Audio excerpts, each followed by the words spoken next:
Young generation వాళ్ళకి కూడా టెనైటిస్ complaint ఉంటుంది. ఎంత ఎక్కువ కాలం వాళ్ళు మెడికేషన్ మీద ఉంటే వాళ్ళకి ఇంకా ఈ ప్రాబ్లమ్ అనేది ఇంకా ఎక్కువ సివియర్‌గా ఉంటది. ఆల్ ఆఫ్ ఎ సడన్ ఈ టినైటిస్ నుండి బాధపడుతున్నారు. ఇలాగే దెబ్బలాటలు, కొట్లాటల నుండి సడెన్‌గా ఏదైనా దెబ్బ తగలడం చెవి మీద. సో ఇక్కడ పర్స్పెక్టివ్ వచ్చేసి age of the patient matters అంటారు మీరు. ఈ పీడియాట్రిక్ పాపులేషన్‌లో ఆ కంప్లెయింట్ ఉంటే ఎక్కువగా డైరెక్ట్‌లీ జీరో.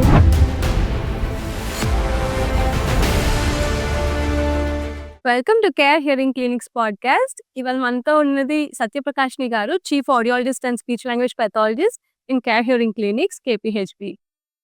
హాయ్ అండి, బాగున్నారా? బాగున్నాను. చెప్పండి శివరంజని గారు, మీరెలా ఉన్నారు? మేమంతా బాగున్నామండి. యాక్చువల్లీ ఇవాళ మన టాపిక్ ఆఫ్ డిస్కషన్ వచ్చి హియరింగ్ హెల్త్ కేర్ గురించి. ఓకే. సో దాంట్లో ఏంటంటే చాలా రకాల క్వెషన్స్ రైజ్ అవుతూ ఉంటాయి నార్మల్ పాపులేషన్‌లో. ఇప్పుడు మన దగ్గరకొచ్చే క్లినిక్ దగ్గరకొచ్చిన పేషెంట్స్ యూజువల్‌గా ఎట్లా అంటే కంప్లెయింట్ నాకు హియరింగ్ లాసే లేదు. కాకపోతే చెవిలో ఏదో శబ్దం వినిపిస్తుంది అన్న కంప్లెయింట్స్ ఉంటాయి మేజర్‌గా. అవును. సో దాన్ని టినైటిస్ అని ఒక పర్స్పెక్టివ్ ఒక వర్డ్ పట్టుకొని గూగుల్ చేసుకొని డైరెక్ట్ స్ట్రెయిట్ అవే క్లినిక్‌కొస్తారు. సో వాళ్ళకి తెలియదు ఎలాంటి హియరింగ్ ఎయిడ్స్ నుండి బెనిఫిట్ ఉంటుందా? లేకపోతే లైక్ ఏంటి ఫిజిషియన్ దగ్గర నుండి బెనిఫిట్ ఉంటుందా? ఎవరి దగ్గరికెళ్ళాలి అన్న కన్‌ఫ్యూజన్ కూడా రైజ్ అవుతుంది. సో అలాంటి కండిషన్‌లో what would be your suggestion towards them? So what is it బేసిక్‌గా అంటే టెనైటిస్‌కి పర్టిక్యులర్ రీజన్ అనేది ఉండదనమాట. దానికి వేరియస్ కాజెస్ ఉంటాయి. ఫర్ ఎగ్జాంపుల్ ఒక 65 ఇయర్స్ ఓల్డ్ అతనొచ్చి టెనైటిస్ అన్న కంప్లెయింట్ ఇచ్చాడనుకోండి. ఫస్ట్ తనకి హియరింగ్ లాస్ ఏమన్నా ఉందా అనేది ఫస్ట్ చెక్ చేయాలి. Because okay. ఎల్డర్లీ పీపుల్‌లో మోస్ట్ ఆఫ్ ది కేసెస్‌లో హియరింగ్ లాస్ వల్లనే టెనైటిస్ అనేది వస్తుంది. ఎందుకు అనంటే వాళ్ళు హియరింగ్ ఎయిడ్స్ వాడరు. హియరింగ్ లాస్ ఉన్నా కూడా అలాగే మెయింటైన్ చేస్తూ ఉంటారు. మేనేజ్ చేస్తూ ఉంటారు. ఫేషియల్ ఎక్స్‌ప్రెషన్స్‌తో, లిప్ మూవ్‌మెంట్‌తో అలా మేనేజ్ చేస్తారనమాట. వితౌట్ డివైసెస్ గూడా కన్వర్జేషన్స్ అన్నీ. సో ఏమవుతదంటే లాంగ్ రన్‌లో స్లోగా వాళ్ళకి ప్రతి ఒక్క సౌండ్ అనేది చెవి లోపలికి వెళ్ళకపోవడం వల్ల ఇన్‌బిల్ట్‌గా ఇన్నర్ ఇయర్‌లో ఈ సౌండ్ అనేది డెవలప్ అయిపోతుంది. ఇనీషియల్‌గా అది చాలా స్లోగాను తక్కువ లౌడ్‌నెస్‌తో ఉంటుంది. వాళ్ళు దాన్ని పట్టించుకోరు. అది గ్రాడ్యుయల్‌గా బాగా పెరిగిపోయినప్పుడు వాళ్ళకది కంప్లెయింట్ ఎక్కువైపోతుందనమాట. కంప్లెయింట్ ఎక్కువైపోతుంది అంటే చాలా ఎక్కువగా వినిపిస్తుంది. ఇంక నేను నిద్ర గూడా పోలేనని అప్పుడు రష్ చేస్తారు ఈఎన్‌టీ డాక్టర్ దగ్గర. అదే ముందుగానే శబ్దం అనేది వచ్చినప్పుడు ఒక 60 ఇయర్స్ దాటిన వాళ్ళు ఎల్డర్లీ పీపుల్ అయితే ఈఎన్‌టీ దగ్గర కన్నా ఒక ఆడియాలజిస్ట్ దగ్గరికి వెళ్తే ప్రాపర్‌గా టెస్ట్స్ అనేవి చేసేస్తారు. లైక్ ప్యూటోన్ ఆడియోమెట్రీ టెస్ట్ ఉంటుంది. ఒకవేళ మిడిల్ ఇయర్ ఇన్ఫెక్షన్ వల్ల ఏమన్నా టినైటిస్ వస్తుందా అంటే దానికి ఇంపిడెన్స్ ఆడియోమెట్రీ అని కూడా ఉంటుంది. సో దానివల్ల మనకి మిడిల్ ఇయర్‌లో ఫ్లూయిడ్ ఏమన్నా ఉన్నా, లేకపోతే ఔటర్ ఇయర్‌లో ఏమన్నా బ్లాకేజ్ ఉన్నా, ఇంకేదన్నా ఉన్నా కూడా తెలిసిపోతుందనమాట ముందుగానే. సో చిన్న పిల్లల్లో ఆ కంప్లెయింట్ అనేది ఒకవేళ టినైటిస్ అంటే ఏదో చెవిలో శబ్దం వస్తున్నట్టుగా ఉందమ్మా అని చిన్న పిల్లలు కంప్లెయింట్ ఇస్తే అప్పుడు వాళ్ళని ఈఎన్‌టీ దగ్గరికి తీసుకొని వెళ్ళొచ్చు. But not for the elderly people.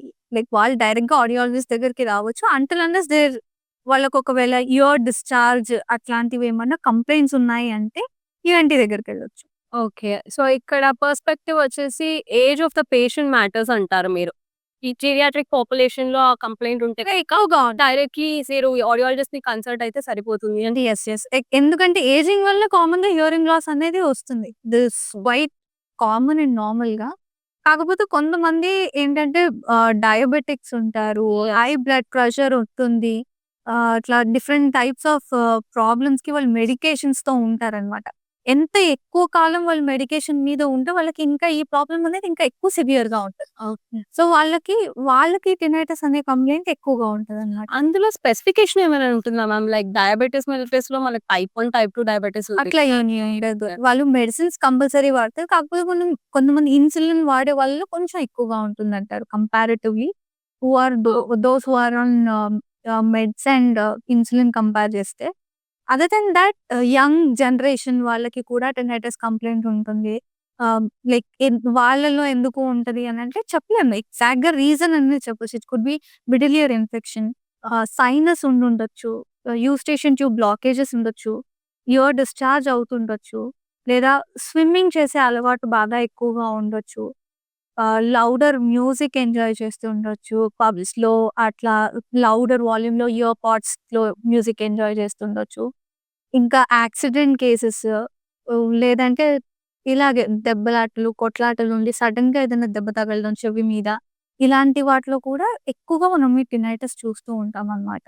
So, అది డిఫరెంట్ ఏజ్ గ్రూప్స్‌కి ఇది అని ఎగ్జాక్ట్‌గా అయితే చెప్పలేము. ఓకే. బట్ టినైటిస్ అనేది అన్ని ఏజ్ గ్రూప్స్‌కి ఉంటుంది.